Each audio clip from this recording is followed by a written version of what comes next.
What's going on, everybody? Austin here with Delaney Bravo, hey. And welcome back to episode 6 of season 1. See, we're all fancy seasons and episodes. Nice. Of Easier Said. And we have a super special guest today. And if Delaney's not on her best behavior, she could get fired today. So that could be really exciting. That's extreme. That's extreme. Is that extreme? No, I'm just kidding. But Jason Kindler. Yeah. How are you guys? We're good. Thank you for stopping in. Absolutely. It's nice here. It is. We're at Beacon Lake Clubhouse. Very nice. Very nice. So you are my boss. I am. So tell us a little bit about who you are, what you do, where you work. Great. So Jason Kindler, First Coast Mortgage Funding. We are a local mortgage broker here in the Jacksonville area. So started the company about 2 years ago. I've been in the business for 20 to going on 21 years. So going on 21 years, and that's me. We thought it would be fun because trying to just do something kind of fun and off the cuff is Austin is a real estate agent, a very good one in my humble opinion. And Jason and I are obviously on the mortgage lending side. So what are some... What a partnership. Yes. Misconceptions. There's a lot of misconceptions about real estate agents, about lenders. So we kind of thought it would be fun. We're going to think of a couple real estate ones. Okay. And we're just going to fire them at you. You don't know what they are. Okay. I do not know what they are. And I guess the same to us. And you asked me to think of 3, and I've got 3, maybe a bonus. Maybe I got 4. So we'll see how this goes. Wow. But Jason, you remember how we met? I do. We didn't meet in real estate. We did not. Really? No. Okay. How do you think we met? Just kidding. Names of people. Okay. I was like church, friends. No. We met in a BNI group when I was doing a different business back when he was, can we talk about all your old businesses? Sure. Back here at Bank of England. Yeah. Making them the superstar champs with David Weekley and all that before Jet and before your new thing now. Yeah. You got tired of building everyone else's business. And that's right. That's right. After 20 years, I decided, okay, it's time to do it my way. But we met at a BNI group, and we were in different industries, or I was in a different industry. But you were in a cool industry. Yeah. What industry? You guys keep alluding to this. What was it? I did events, so I had like a game truck and laser tag and stuff. What? How did I not know this about you? It's I've done a lot of different things. I think this career is the longest I've stayed like in one thing. So nice. I tend to. Well, you're doing well. So. My wife's probably getting nervous right now, like, no more moving, no more new careers. But, How many years have you been in real estate now? 5. That's, hey, they say 90% like drop out after 12 months and like then the numbers go down a little bit. But if you make it past 2 years, like solid. I think it's similar on the loan officer side. Probably. Misconception. Oh, right. So, So misconceptions. Should I go talk about misconceptions for lenders first, or? Yes, you hit us with one, and then we'll hit you back. So one misconception I have is that lenders have no like free time, family time. This might be a misconception. It might be not a conception. It might be a truth, but like it just seems like y'all are on call 24/7, 365, 366 maybe. Depending on the year, and like I don't know, like how you have any balance in your lives at all whatsoever. I think you should take this one because you are huge proponent. I don't know of balance. So that is correct. So I'll tell you twofold on this. There was a time in my career that it was 24/7, 24/7, always on, always on, always on. And over the years, I've learned how to not, completely do that. So one of the things just a tip that I do, and I think it works for any industry, is whatever that time is, that you're done on the phone. Because the phone, I can look at my phone and I'll be, 2 hours, I'll be at it again. So 6:30. 6:30, that works. 7. What's yours? 7. 7, but you leave the office at 6:30. I leave the office at 6:30. So when I get home, I'm focused on home and not, focused on having dinner with my wife. We, do that. But I can tell you that I'm still 7 days a week because realtors like to work on the weekends, right? Like to. So Misconception. yeah.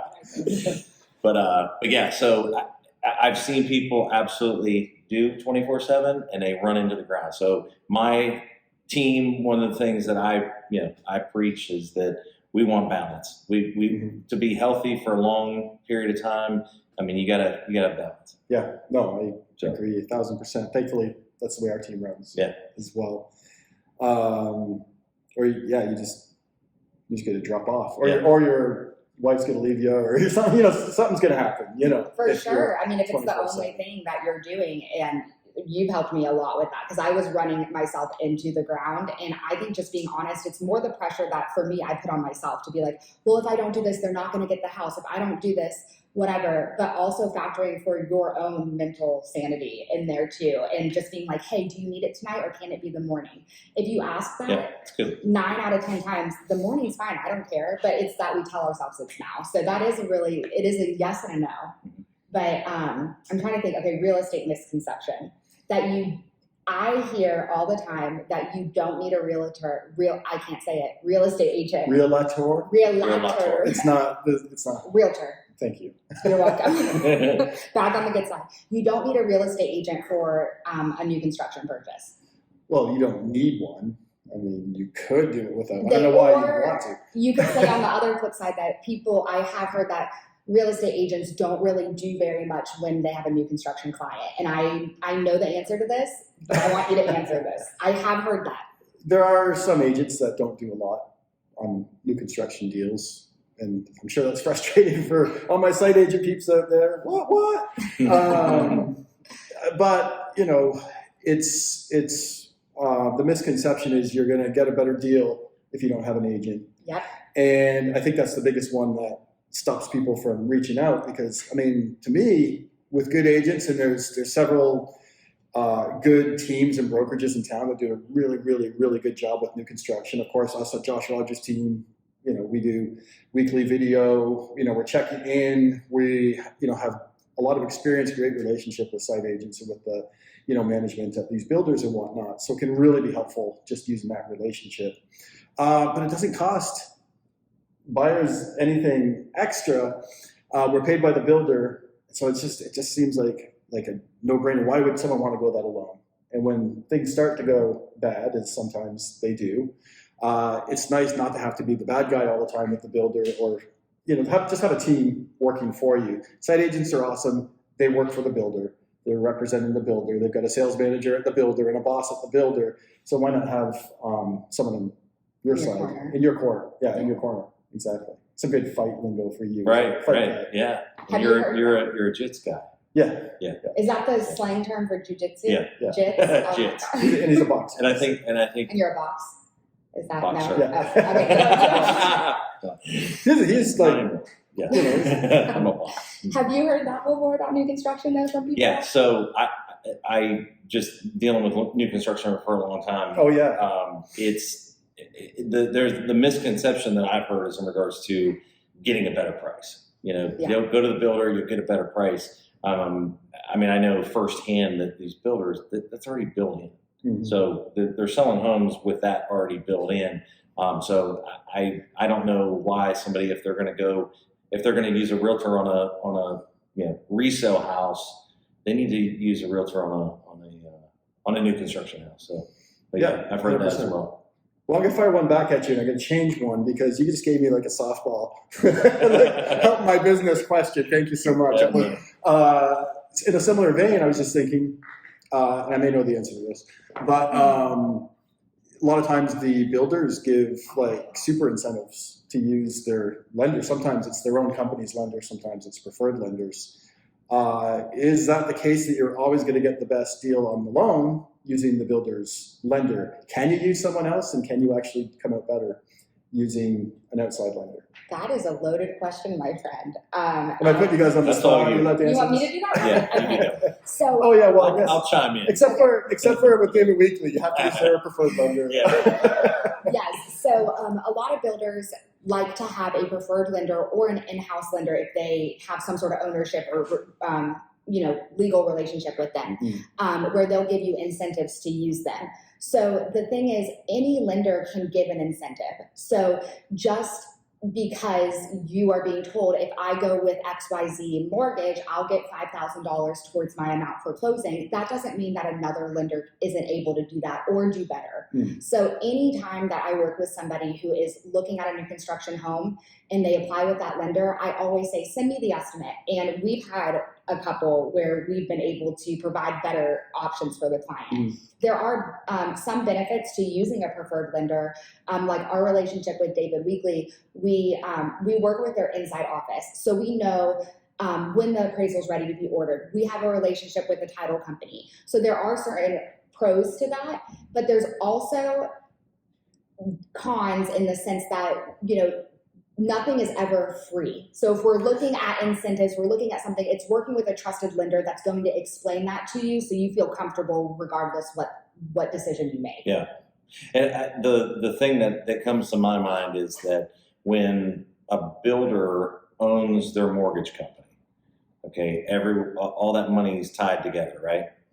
So if they don't, I mean, you're basically, you know, and the good builders will put a couple lenders as the preferred. That way, there's competition. Right. So I know, you know, if I go in on a deal, I'm competing against two other lenders. So I'm going to make sure that everything is tight as far as the rate goes and everything like that. So I can tell you what our structure is that we do not build in on the rate. So I give the client the best rate that they can, and they're still going to get the incentive. Got it. So a little bit, you know. That makes sense. And I completely understand why a builder would want to have people that they trust. We did one recently in Silverleaf where the builder was like, oh no, outside lender, like, let's let this work out okay. And they were knocked their socks off. Like, they were super impressed. The buyer was super impressed and said that to the builder, and the builder was impressed with you too. But all that to say, you don't necessarily just want to go and find like go on to like one of those xyzmortgage.com things and expect that they're going to do a good job in general, or a good job in a build situation. That's going to freak the builders out, and they like, yeah, it's not. It's just really hard for them. They're building a house, so they got to make sure that this person gets financed, or they're stuck with the house, or gosh, imagine like losing your deposit because you used the wrong lender. That would be. But we're awful. known, like our company and us individually are known in North Florida for being new construction experts. So even though we aren't the preferred lender for some of these builders, I have had multiple times where the builder gives incentives because they have that relationship with us, even not being the preferred, being, you know, so, and there's a lot of factors that go into that, but just making sure your lender, regardless, has new construction experience is. Yeah, because and being local. I think local's key. Oh, locals, yeah. Huge on new construction. Yeah. Well, in general, and new construction, but cool. Well, this became an advertisement really quick. First Coast Mortgage for EXP. I have a lot of anyways, but we do have a lot of other cool stuff too. I know. What about you? Is it my misconception, or do you do another misconception? No, wait, did I do a misconception yet? What are we doing now? All right, so I have a misconception. Wait, no. It's Jason's Okay. Do you want a bonus one? Just give me a misconception. Okay, so or a conception. Along the same lines of, you said we work all the time. The misconception that I hear is that realtors live the life and they don't work a lot. I'm just going to sit my beef. Well, I mean, there's working smarter and working harder, right? I mean, so after a time, I'm sure there's agents out there. So this might be a misconception for all my. I think about all those agents like selling across the ditch in Ponte Vedra Beach, that they're just hanging out with their friends and they do like $4 quadrillion deals a year, and they're, you know, driving their white BMW and all of that kind of stuff, right? So different agents work different amounts. Is that a misconception? I don't know as far as that goes, but you know, for me personally, it comes in waves. In some weeks, I work a lot more hours than others, depending if I'm really buyer heavy. I've switched to being a little more listing heavy this year with the inventory shortage. I work with a great team. We have a lot of great systems. So it does allow me to have some free time to spend with, like, if I want to go for a weekend to my daughter's volleyball tournament, I can do that. Yeah, and maybe you have to be willing to give up some business to do that too. So that's kind of the balance. You got to find that area where you're comfortable with what you're making, because you can always make more. You can always work harder. You can always do more. But at some point you're like, why am I doing this? Why am I in this race? And kind of find that number, like you've done, and get that balance. So yeah, I'm not saying that agents just work 4 hours a week, and I'm not saying that they're working 8 hours a week either. I mean, some are, some aren't, but that's a tricky one, because gosh, there's 10,000 agents in Northeast Florida. Yeah, I'm sure you have the whole gamut. What about weekends though? That's one thing that I hear, like, people are like, oh my gosh, I want to do an event business. I want to own a restaurant, whatever that thing is. I want to be a real estate agent. But when it comes to, you have to think your clientele is typically working maybe 9 to 5. So people might not think about real estate agents having to work so much at nights and weekends. Do you find yourself that's when you do a lot of showings, or do your clients do them during the day? I tend to do a lot during the day. Interesting. Okay. Yeah, I mean, so just the way, if you time block and set expectations, you can get away with freeing up some weekend space. We have some awesome people that are showing assistants for us too that can step in and help out, and some stuff like that. But I will say a lot of people jump into it thinking like, oh man, I want to be my own boss. Mm-hmm. But actually, no, you've got like 23 bosses right now as each of your clients, your contracts. If you've got builds going on, you got a whole bunch of bosses vying for your time.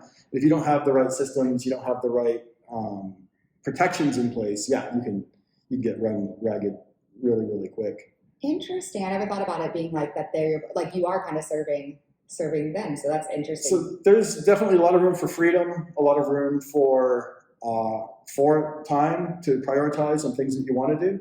Doesn't always work out that way, but gosh, you got to be so good with your systems and your discipline, and be willing to, walk from some things sometimes. You can't take every job. So true. What about you? What's your next one? All right. Let's slip into a more interesting one. So I have this conception that loan officers never run out of swag. Y'all have koozies, y'all have pens, y'all have measuring tapes in the shape of houses. Let me see if I get some. Y'all have what don't you guys have? Like Mary Poppins bag of tricks. Oh, that's all you. How much swag do you have? Like how many separate pieces of swag? We got swag. Yeah, we swag got swag. For days. Swagger times the 1,000. And I'll turn it back on you. So, what's your favorite piece of swag that you have or that you've received? So, my wife hates koozies. Okay. And I never have any at the house. I'm by the pool. I don't have a koozie because she throws them all out because she just doesn't like koozies. Gotcha. Okay. You gotta let me keep at least 4, babe. We can hook you up. Okay. We got koozies, I think. Right? I like useful things. So I think Title Company recently gave me one that was like a measuring tape. Yeah. I always need a chip clip. Measuring tape. Chip clips will get used. Yep. Every time I eat those Doritos. Yeah, exactly. We're always out of them. The kids don't, put the things back on right, or Luke tears the bag, so you can't put the clip on it anyway. It's a big Costco tortilla bag, the one that opens all the way down the side.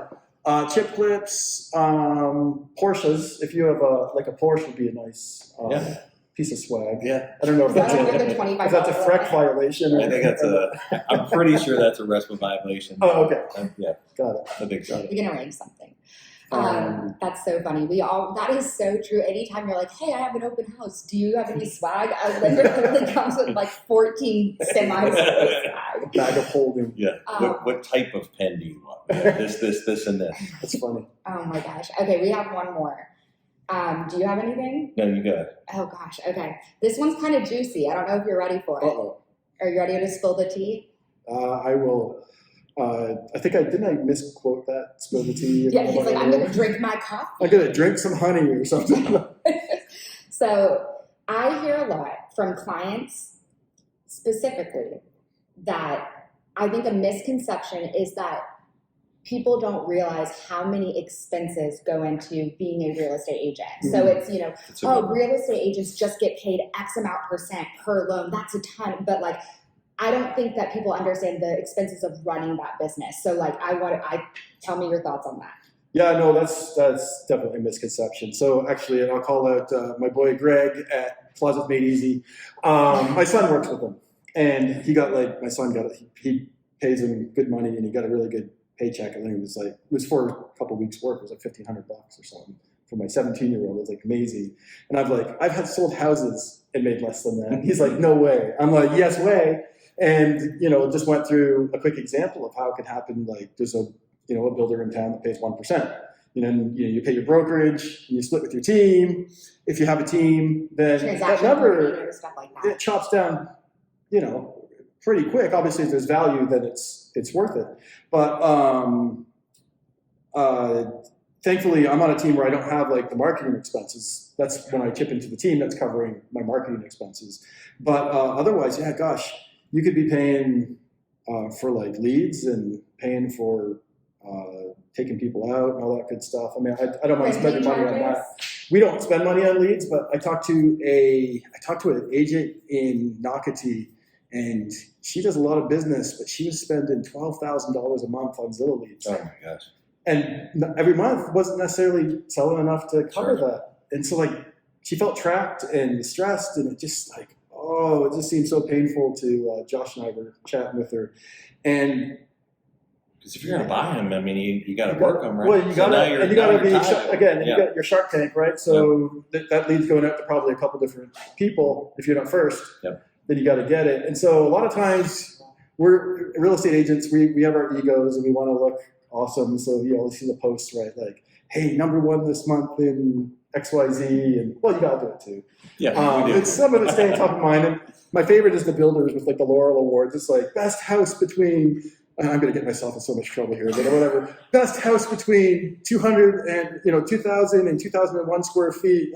Like it's so narrow. Of course, everyone's winning everything, but we all get our trophies and stuff, and we do the exact same thing. So I'm not throwing stones. You're basically running your own. You're basically running your own business. You have your own expenses. You're not paying. You're paying for your gas to drive around.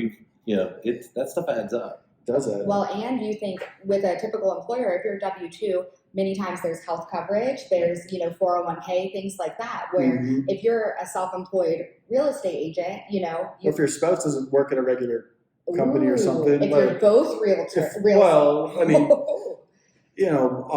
like we buy our insurance on the marketplace. It's not cheap. I don't have a 401k. Thankfully, my brokerage, has stock options and some things like that. So we get some coverage on that. But absolutely. It's not 100%. It's not, it's at the end of the, I was going to say, we all have egos. We all like to talk about how many units we did, how much volume and this and that. And a lot of times, there's a lot of smoke and mirrors, and if you really dig deep into see what like profit is, it's not as good as you think. So I just say that as like a cautionary tale to people thinking, I'm just going to jump in and I only need to sell like 4 houses, a year, and I'll make more than I make now, kind of thing. And it's just not the way it works out. Office fees. Some people, they have printing charges like per page. Like if you need to print stuff. How do you print stuff? What's a paper? Do you want to hit fax me later? Yeah, fax me, page me. Do you want to hit us with a bonus real quick? Oh man, so I had a couple more. Oh, all right. So let's just go with this one. It's my conception that loan officers are like dressed to the nines all the time. Look at this guy. This is literally the absolute opposite. He's got the tie off right now, but Did you bring a tie? No tie. Look at are those Gucci? No tie. What's that little? What's that symbol? Is that like special shoes or something? I don't know. That's Jason Kindler. Okay. I think he's got Gucci shoes on. No. Do you have swag in those Definitely shoes? not. I got swag for you. He's wearing lifts. Oh man. But so I just, me personally, I've always dressed up my whole career. Now, in Florida, we're a public place, so we always get people walking. Right. So, but in Florida, it gets kind of hot. So sometimes I'm in polo, with the swag, with the First Coast on there.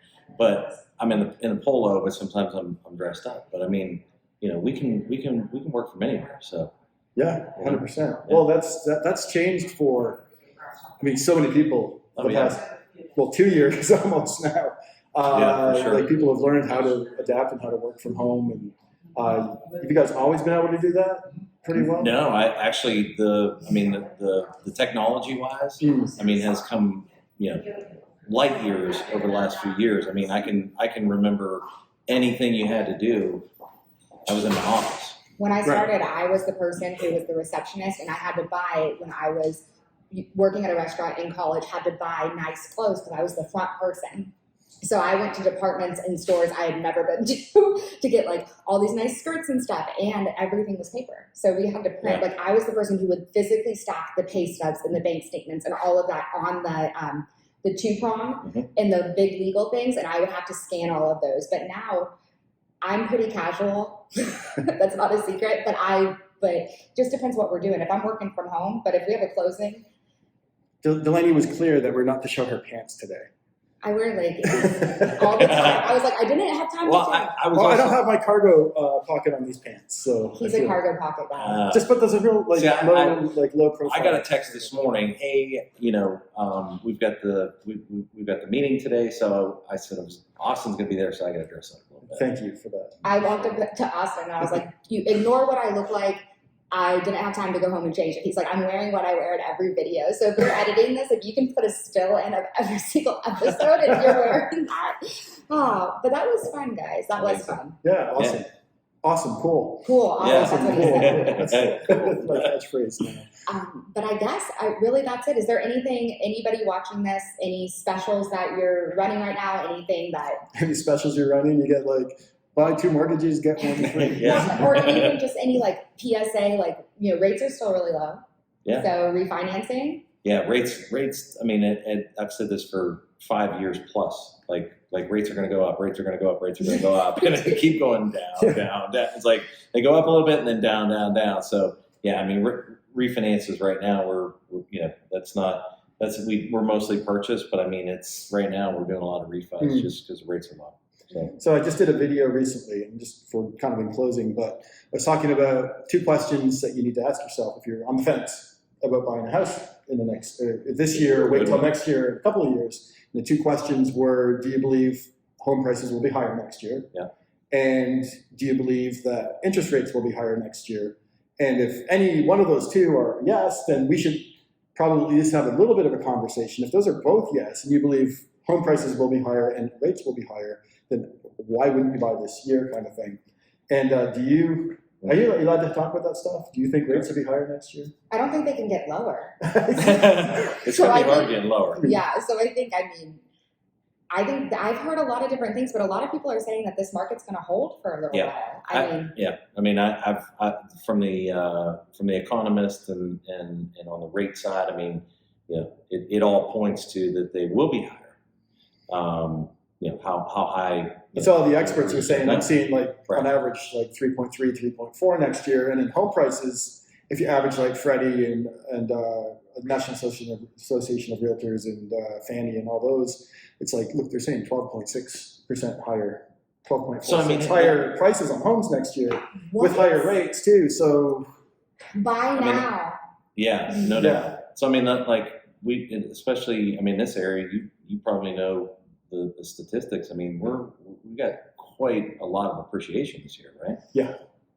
So if that continues, I mean, there's no inventory, right? Yeah, it's still very low. I think it's popped up a tiny bit. We've been riding at like 1.1 months, and ours at like 1.3 months. So I mean, tiny. Well, appreciation wise, I will say I'm doing 3 cash out refinances for people either on my street or the street behind me, and they are cashing out enough equity in a house that they just closed on in 2020 to pay for a whole pool cash.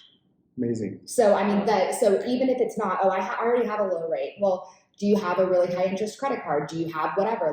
Do you have a pool? Do you have a pool? Let's get you one. I know. Rock was like, let's get a pool. But, you get a pool. You get a pool. Yeah. Everyone gets a pool. But thank all right, you. cool. Yeah, thanks, Jason. Yeah, man. Appreciate you guys. Yep. Thank you. All right. We'll see you guys all next week.